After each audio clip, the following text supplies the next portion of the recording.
Hey, welcome back to our channel. In this video I will show you how to change lock screen time on your Xiaomi 15T.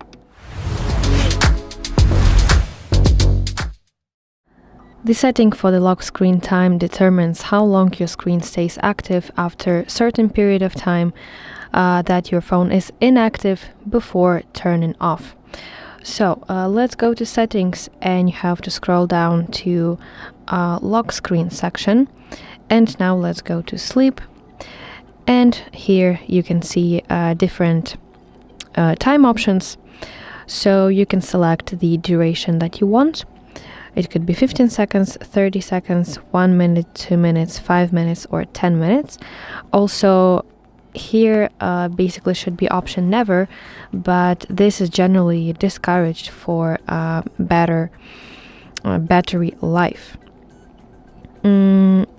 So select the amount that you want. For example, let's select 2 minutes. But here I have one tip for you, that you should use shorter timeout, like 30 seconds or 1 minute, because it's generally better for your battery life. So yeah, that's basically it. Thank you for watching. If you found this video helpful, please like it and subscribe to our channel to see more content like this.